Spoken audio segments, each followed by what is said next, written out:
नमस्ते। हमेशा खुश रहो बिटिया। आयुर्वेद फैकल्टी, अष्टांग हृदय, सेशन 2, ज्योति विद्यापीठ women's university Jaipur, doctor Sushil Kumar Sharma.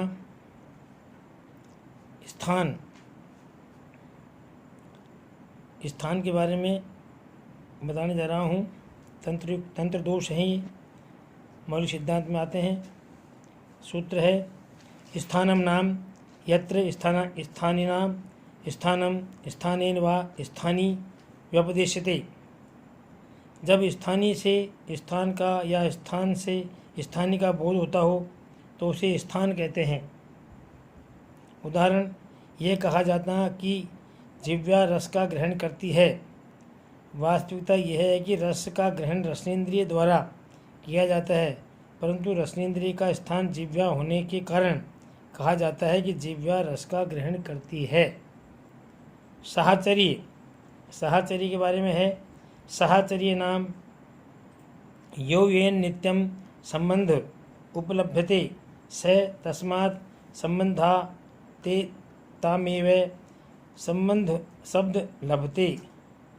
अत्यधिक निकटता या साहचर्य के कारण प्रभाव का ही हेतु के रूप में कथन करना साहचर्य कहलाता है। उदाहरण, धूम एवं अग्नि का साहचर्य है। जहाँ धूम दिखाई देगा वहाँ निश्चित रूप से अग्नि विद्यमान रहती है, इसलिए यह साहचर्य का उदाहरण है। तादर्थ नाम यत् प्रयोजनार्थम प्रवर्तते यो भावनस्तैनेव व्यपदिश्यते।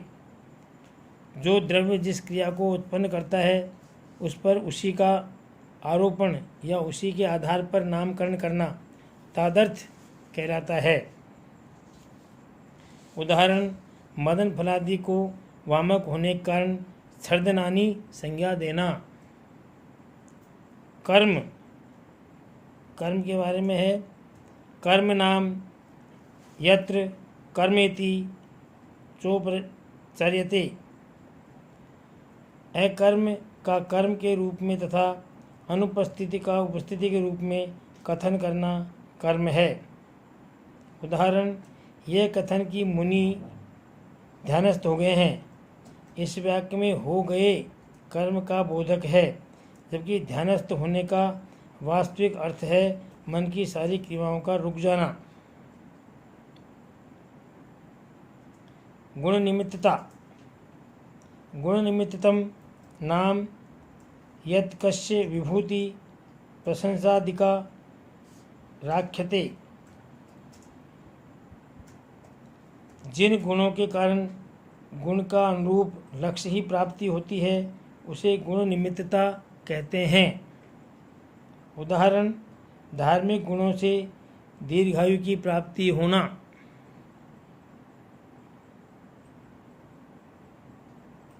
चेष्टा निमित्ता है।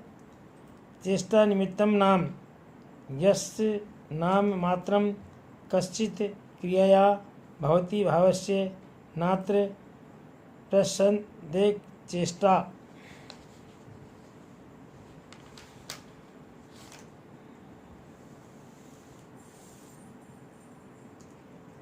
चेष्टा पूर्वक लक्ष्य प्राप्ति करना चेष्टा निमित्तता है।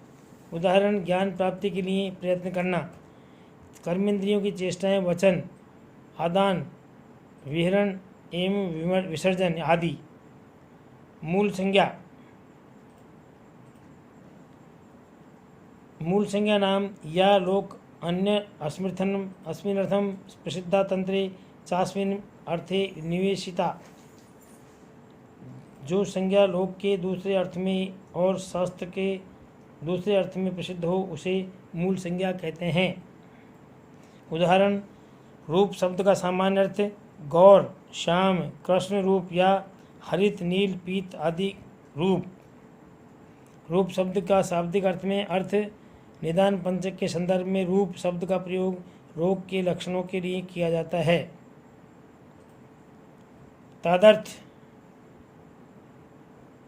तादर्थ नाम यद अन्यर्थवार्थस्य तदस्यार्थार्थम यस्य कल्पते।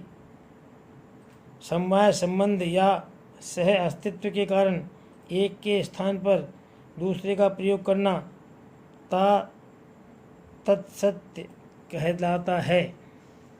उदाहरण, यह कथन कि बस्ती एवं मेहन में पीड़ा की अनुभूति जो वस्तुतः चेतन पुरुष को होती है, किसी अंश या अवयव को नहीं, विशेष को नहीं, फिर भी कहते हैं कि यह बस्ती में पीड़ा है।